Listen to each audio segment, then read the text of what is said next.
d'abord, il faut qu'on comprenne bien que la crise ne date pas de maintenant. Ok. Ça, c'est un premier postulat qu'il faut relativiser parce que on a l'impression on fait face à une crise qui est née il y a environ 5 ou 6 ans.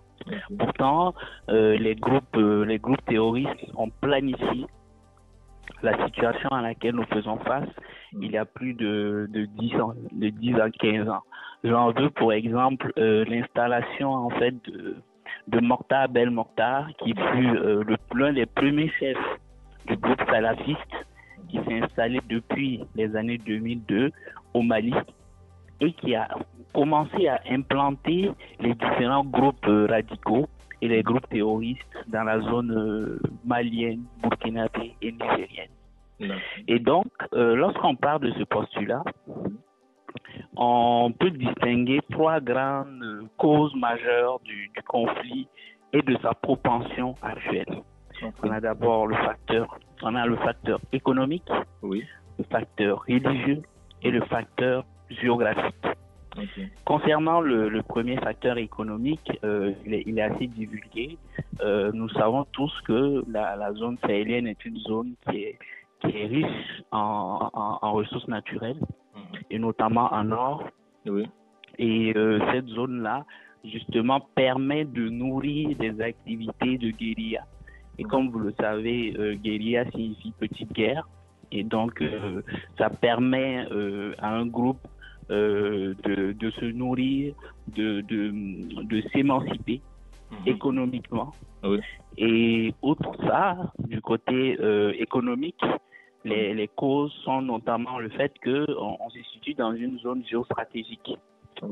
Et l'aspect géostratégique fait ressortir la cause géographique du conflit.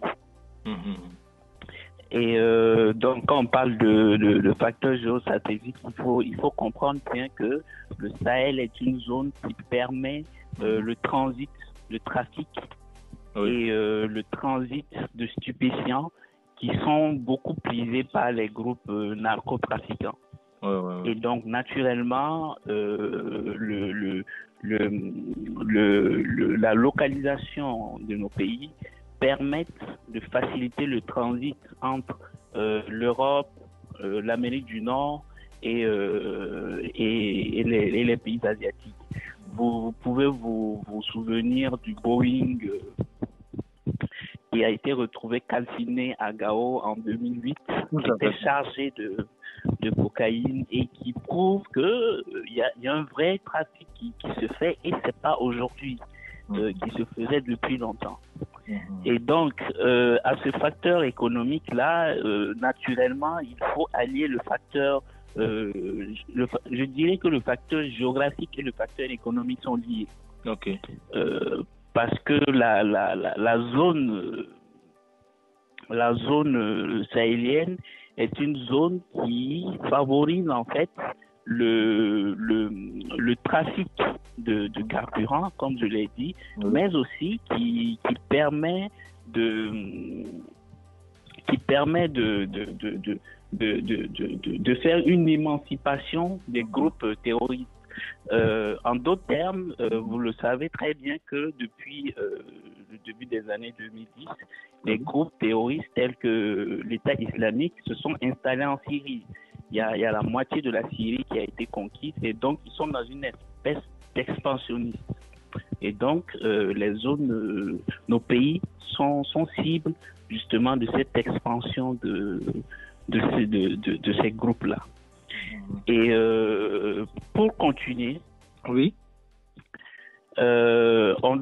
regroupe 3 grands facteurs: économique, géographique et religieux.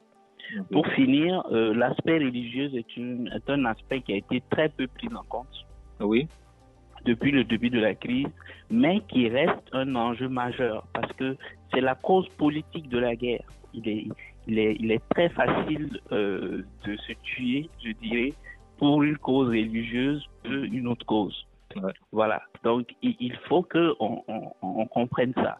Et la difficulté qu'on a eu depuis le début, c'est qu'on a juste vu le conflit sous l'angle militaire.